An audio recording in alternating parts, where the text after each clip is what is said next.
கேட்பது பசுமையும் பாரம்பரியமும் பற்றிய விழுப்பாட்டு.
போன்ற சிறுதானியங்கள் நிறைய விளைஞ்சு கிடக்கும்.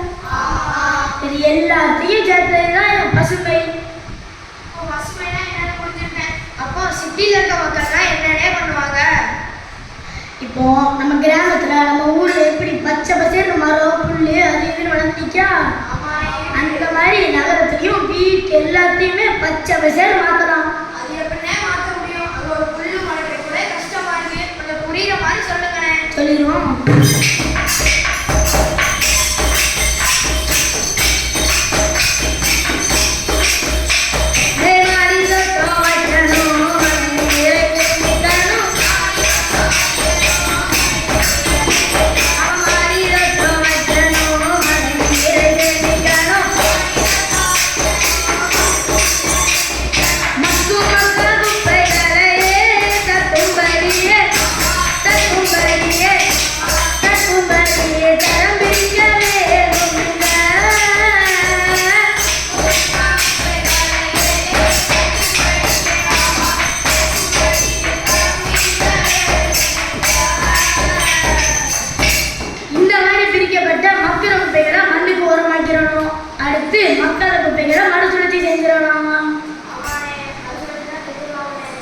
அடுத்து வீட்டு மாட்டில மாடி கொண்டு அமைச்சு வீட்டையே குளுமையாக்கிடலாம். அது மட்டுமா அங்க காய்கறியை விளைய வச்சு நம்மளே ஃப்ரெஷ்ஷா பறிச்சு சாப்பிடலாம். மழை நீரை சேமிச்சு நிலத்தடி நீர் மட்டும்தான் உயர்த்தலாம். அப்பதான் கிணத்து காடு அங்க இங்க போரு அது இது நிறைய தண்ணி நம்பி இருக்கும். சரி, இப்போ பசுமைனா என்னன்னு புரிஞ்சுட்டா? பசுமைனா என்னன்னு புரிஞ்சுச்சு. பாரம்பரியம் என்னன்னா ஒன்று சொல்லுங்கண்ணே. நான் சொல்லிடுவோம்.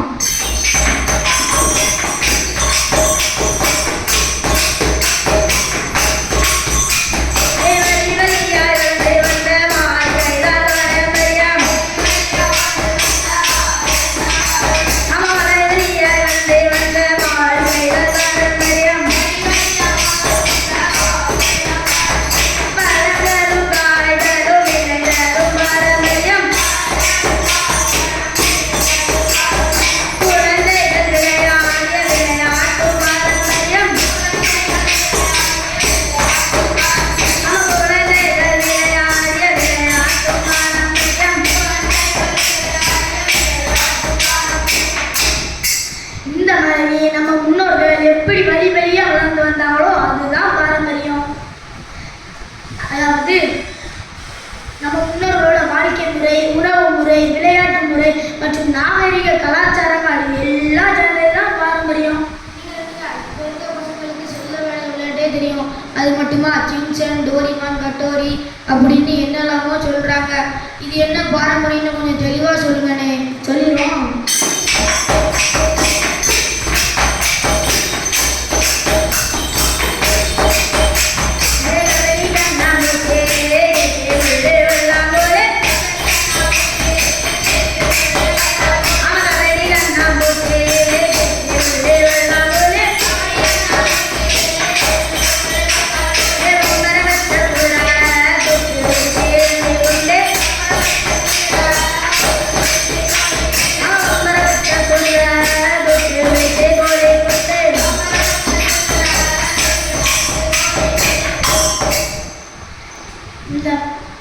மேலும் வீர விளையாட்டுகளான ஜல்லிக்கட்டு, உரியடி இது போன்ற நிறைய விளையாட்டுகள் இருக்கு.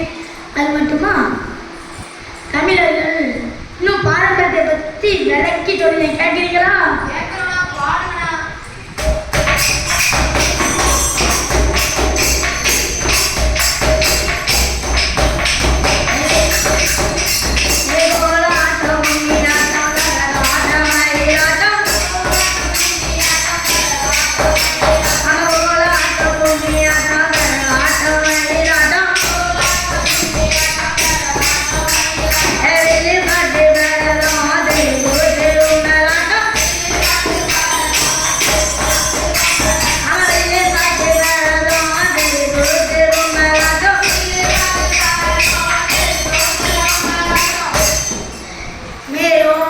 இசைக்கருவிகளான வீணை, மத்தாளம், நாகஸ்வரம் இது போன்ற பாரம்பரிய இசைக்கருவிகளை சொல்லிக்கிட்டே போகலாம்.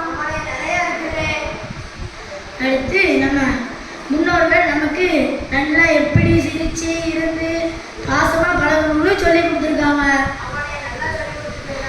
இப்போ பசுமைனா என்ன, பாரம்பரியம்னா என்னன்னு உங்களுக்கு நல்லா புரிஞ்சுதா?